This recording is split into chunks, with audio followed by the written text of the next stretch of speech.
E aí, estudantes, tudo bem? Fábio Marçal aqui para a gente fazer comentários sobre a parte de língua portuguesa de mais uma prova.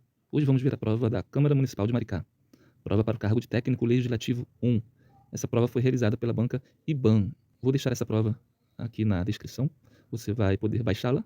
Bem, nosso foco é trabalhar gramática em si. As questões de interpretação, como envolvem questões de subjetividade e até mesmo de análise reflexiva, muitas vezes não é proveitoso ver por aqui. Podemos reparar aqui na questão 21, que é uma questão de título, na questão número 22, é uma questão de gramática, em que utiliza o título para falar de classes gramaticais. Essa é uma questão que envolve, como envolve gramática, nós podemos vê-la tranquilamente. Bem, ele pergunta, ainda em relação ao título, as duas palavras que o compõem são classificadas respectivamente como? Vamos ver o título, maiorias minorizadas. Podemos perceber no título que existe o substantivo maiorias e existe o adjetivo minorizadas. Bem, e o que é um substantivo? Substantivo é a classe gramatical que envolve os nomes. E o que é um adjetivo? Adjetivo é a classe gramatical que apresenta características a esses nomes. Podemos perceber que minorizadas é a característica do substantivo minorias. Essa aqui é uma questão muito fácil da prova, uma questão que não pode ser errada, porque uma vez que você erra, você perde muitas posições. Bem, como eu faço para aprender classes gramaticais? Essa parte de classes gramaticais, ela é uma teoria, um conceito, são informações básicas do estudo de gramática. Bem, são 10 as classes gramaticais. Vocês têm que saber elas para chegar em sintaxe, aprender sintaxe. Não tem como aprender sintaxe se não souber as classes gramaticais. São 6 variáveis, ou seja, que vão para o masculino, feminino, singular e plural. 4 invariáveis, 6 variáveis e 4 invariáveis. Quais são as variáveis? Artigo, substantivo, adjetivo, numeral, pronome e verbo. E as invariáveis? Advérbio, preposição, conjunção e interjeição. Vou deixar aqui no card um vídeo em que eu falo das classes de palavras, a diferença entre classes de palavras e funções sintáticas. Voltando aqui para o texto, podemos perceber que as opções na questão 22, uma das questões apresenta substantivo, maiorias e adjetivo, minorizadas. Vamos então ver agora a questão número 23. A questão número 23 é uma questão que envolve interpretação. Questão número 24 também é uma questão que envolve interpretação. Questão número 25. Em relação aos dois parágrafos iniciais do texto, a expressão pois bem, que inicia o terceiro parágrafo, expressa valor de. Pois bem, a gente percebe intuitivamente que é uma expressão que traz uma conclusão. A gente percebe que no dia a dia a gente usa o pois bem quando a gente vai falar de um resumo, quando a gente traz informações iniciais e vamos finalizar com uma conclusão. Repare que no texto o que acontece é exatamente isso. Democracia é um conceito inventado e por aí vai. Ele vai dizendo que a democracia finaliza o primeiro parágrafo com por conta disso, noções como igualdade, liberdade permitem distinguir governos democráticos daqueles que não são. E continua no segundo parágrafo. A democracia depende, em primeiro lugar, de instituições, eleições, partidos políticos, constituição, parlamento, justiça. E continua. Mas a democracia não é só um sistema baseado. É igualmente um modo de vida, uma forma de sociedade, não por coincidência os valores fundamentais dos regimes, liberdade de ir e vir. O regime carrega ainda o critério de inclusão, grande número de pessoas, apesar das diferenças que existam entre elas, sejam de status, classe social, raça, etnia. E aí, lá no terceiro parágrafo, ele inicia assim. Pois bem. Esse pois bem, ele anuncia uma conclusão, uma opinião que virá com base no que foi visto anteriormente. E é o que acontece. Pensada nesses termos, quais termos? Os termos ditos nos dois parágrafos acima sobre democracia, termos amplos e ideais, não se pode dizer que exista república, democracia e cidadania plena em um país tão desigual como o Brasil. Então, o que ele faz é justamente pegar todas aquelas informações lá em cima dos dois primeiros parágrafos, com base nelas chegar a uma opinião, a uma conclusão sobre um país. Então, no caso, o Brasil. Então, percebemos que lá na questão 25, a resposta aqui para a pergunta sobre o pois bem expressa um valor de conclusão. Não de finalidade, porque finalidade traz em si a ideia de objetivo, como se pois bem estivesse iniciando um objetivo. Finalidade tem como conjunções ou locuções conjuntivas um a fim de que, um para que. Adição traz em seu sentido a ideia de, justamente, adição, uma ideia que se acresce a outra ideia. Não é o que ocorre com pois bem. As conjunções de adição são e, o mais também. E conformidade. Conformidade traz uma ideia de seguir o mesmo modo. E as conjunções são conforme, do mesmo modo, da mesma forma. Então percebemos que o pois bem é, de cara, uma conclusão. Vamos para a questão número 26. Em vez de nós lermos o parágrafo destacado, né, o trecho destacado, vamos ler logo o enunciado. O verbo ser, então é uma questão que já vai trabalhar o verbo, e logo o verbo ser, né, que é um verbo bem peculiar. O verbo ser está conjugado no futuro do presente. O que é verbo no futuro do presente? São verbos com as terminações ra, né, tônicas. Rei na primeira pessoa, irá. Repara que aqui no trecho temos o verbo ser conjugado na primeira pessoa do plural, do futuro do presente. Eu serei, tu serás, ele será, nós seremos. Professor, como que eu sei, como que eu aprendo os tempos verbais, essas terminações a que você se referiu? Não tem para onde correr. É pegar a tabela em uma gramática, ou um livro didático, ou até na internet, uma tabela sobre os modos verbais do indicativo, subjuntivo, imperativo, e estudar, memorizar. Memorizar o quê? Especificamente, as desinências modo-temporais e as desinências número-pessoais de cada tempo, de cada modo. Vocês verão que há 3 tempos primitivos, presente, pretérito perfeito e infinitivo. Desses 3 tempos primitivos, nós formamos todos os outros tempos da língua, a partir da inclusão da DMT, que é a desinência modo-temporal, e da DNP, que é número pessoal. Beleza? E essa questão aqui, além de trabalhar a formação do verbo, a forma verbal, ela trabalha a semântica dos tempos e dos modos. Por que semântica? Vamos continuar. Ao conjugá-lo no futuro do pretérito, ele diz que o verbo ser estava, e realmente está, no futuro do presente. Ao conjugar esse verbo ser no futuro do pretérito, para manter, a fim de manter a coerência entre os tempos verbais, que são esses tempos verbais sublinhados aqui, tivermos e contarmos, os verbos sublinhados devem assumir a seguinte forma. Então, vamos ver do que se trata essa questão aí de semântica. Semântica nada mais é do que significado, do que sentido. Então, quando eu falo de semântica verbal, eu estou falando do modo do verbo em si. O modo indicativo, que é o que a gente mais conhece, ele é um modo que traz certeza, a ideia de certeza. O presente do indicativo, que é onde, né, que é o tempo em que o verbo ser está conjugado, futuro do presente, ele anda de mãos dadas com o futuro do subjuntivo. Tá, e o que é o modo subjuntivo? O modo subjuntivo é um modo que traz 3 tempos básicos com ideia de hipótese ou de condição. Então temos um tempo verbal que anda de mãos dadas com outro tempo verbal de outro modo. Já o futuro do pretérito, que é um tempo também do indicativo, ele anda de mãos dadas com outro tempo do subjuntivo, do modo subjuntivo, que é o pretérito imperfeito. Então, vamos desenhar aqui um esquema, um pequeno esquema dos tempos verbais. Temos o modo indicativo e temos o modo subjuntivo. O modo indicativo traz em seus tempos uma ideia maior de certeza dos acontecimentos, dos fatos. O tempo futuro do presente do indicativo, ele anda junto com o tempo futuro do modo subjuntivo. Exemplo de futuro do presente. Eu falarei. É uma certeza futura. Eu falarei, e aí, associando a uma ação do modo do futuro do subjuntivo, eu posso completar assim. Eu falarei quando você permitir, ou se você permitir. Esse se permitir é a conjugação, é a flexão justamente do verbo permitir no futuro do subjuntivo.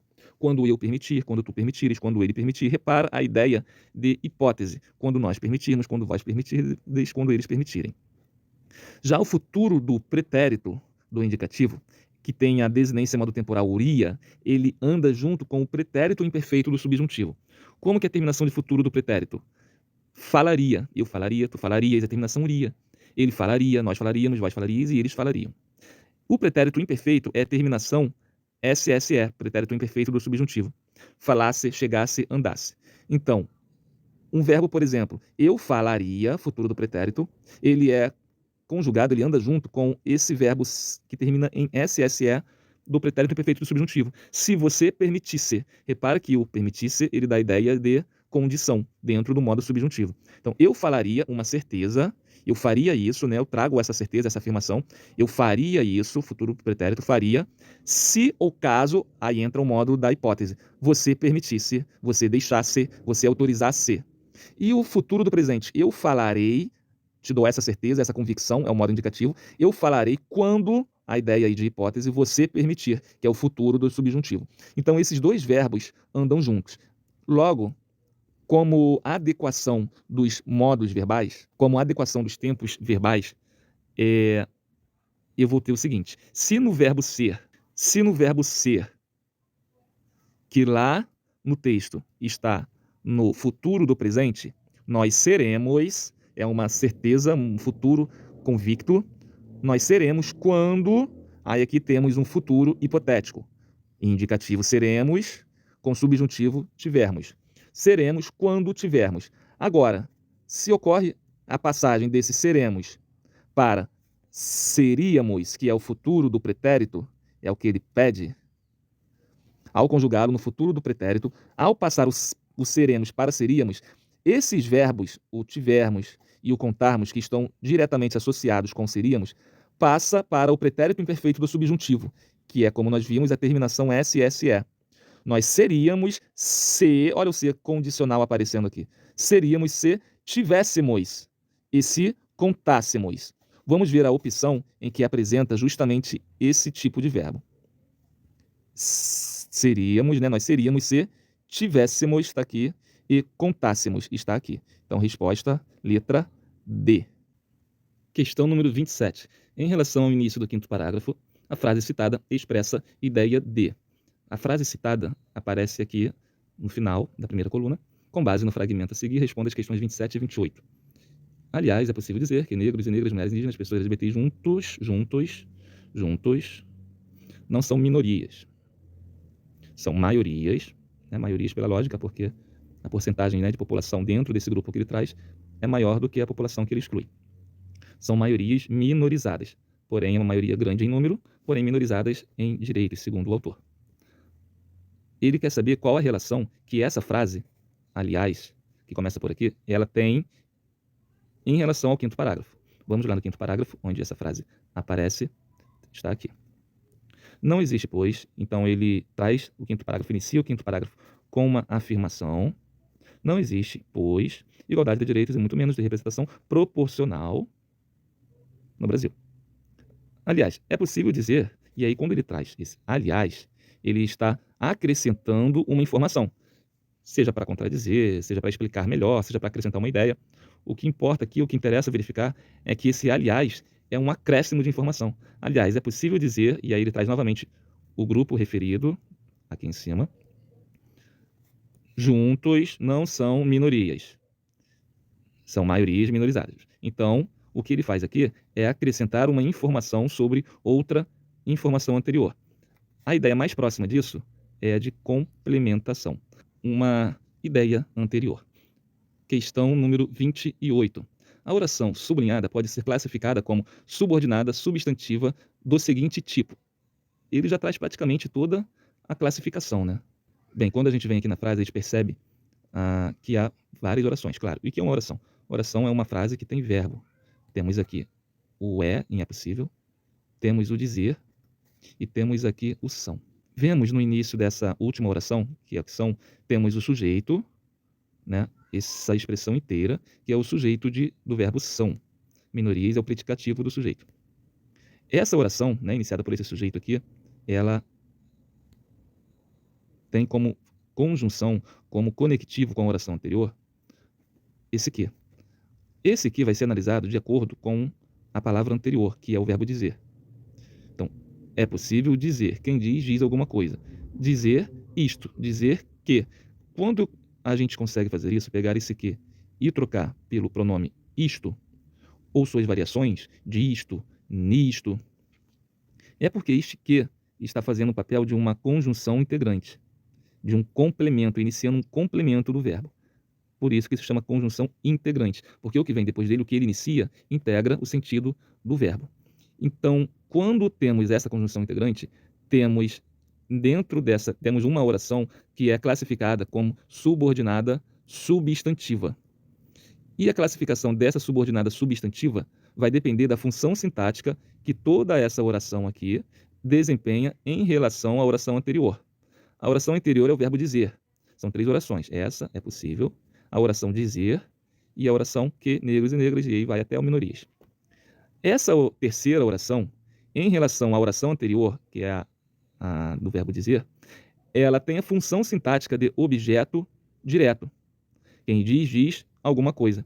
esse verbo é transitivo direto, VTD dizer, e pede como complemento o objeto direto, que é o complemento sem preposição. Este complemento, este objeto direto, está iniciado pelo que? Conjunção integrante, sem uma preposição. Por isso que é chamado de objeto direto. Se tivesse uma preposição, seria objeto indireto. Logo, podemos agora ir para a classificação final da oração, que a questão está pedindo, e é justamente esta aqui. A oração sublinhada pode ser classificada como? Já vimos que ela é oração subordinada, substantiva, porque tem a conjunção integrante, e a função sintática dela em relação ao verbo dizer, a oração anterior, é de objeto direto. Letra C. Questão número 29. O trecho que indica ideia de modo está sublinhado em... Quando a gente fala em modo, a gente fala em adjunto adverbial. E às vezes em oração subordinada adverbial de modo. Existe essa oração, embora não apareça em algumas gramáticas. Essa oração adverbial de modo ou um adjunto adverbial de modo, eles dão uma ideia justamente de como algo acontece, do modo como algo acontece. Ela é identificável ao realizarmos a pergunta como ou de que modo determinado item acontece. Vamos ver aqui nessas opções em qual desses trechos sublinhados respondem à pergunta como em relação às orações anteriores. Igualdade e liberdade permitem distinguir governos democráticos daqueles que não são. E formam. Essa oração sublinhada aqui está iniciada pela conjunção coordenativa aditiva e. Professor, tem que saber essas conjunções? Sim. Para aprender gramática de verdade, né, temos que conhecer as palavras, as classes gramaticais.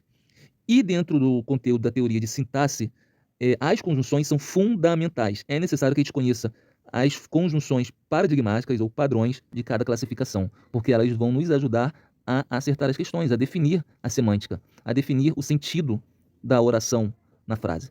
Então, temos aqui o E, que é uma conjunção coordenativa aditiva.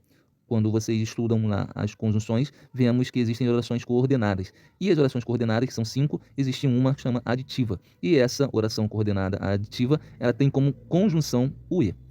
Na letra B, apesar das diferenças que existam entre elas, sejam de status, classe social, esse sejam aqui está iniciando uma ideia de quê? De exemplificação. Apesar das, no caso, é uma ideia de concessão, oração subordinada adverbial concessiva, mas também ela está no trecho que não está sublinhado. O trecho que está sublinhado não começa por conjunção, começa aí por um verbo que traz uma ideia de explicação. Letra C. 43% de toda a renda estão concentrados nas mãos de apenas 10% da população. Reverter este cenário é tão necessário quanto urgente. Aqui traz uma afirmação, não traz ideia de modo, traz uma ideia de necessidade, uma ideia de urgência. Letra D. Procedimento que se destina a corrigir a exclusão. Reconhecendo, esse trecho sublinhado se inicia por um verbo no gerúndio. Verbo no gerúndio, ele, como é uma forma nominal, ele traz muito a ideia de advérbio. Ele às vezes é confundido ou pode fazer o papel de um advérbio.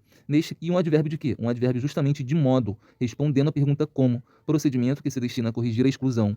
Como corrigir a exclusão? Fazendo isso. Olha, o fazendo é um modo, é o tempo no gerúndio que traz em si essa ideia de modo. Exclusão, reconhecendo a desigualdade de alguma maneira. Então, esse reconhecendo é o modo como algo vai ser feito. E esse algo está aqui na oração anterior. Então, resposta, letra D. Questão número 30. É uma questão relativamente fácil, uma questão simples, que não pode ser errada na prova também. É uma questão de morfologia, de formação de palavras.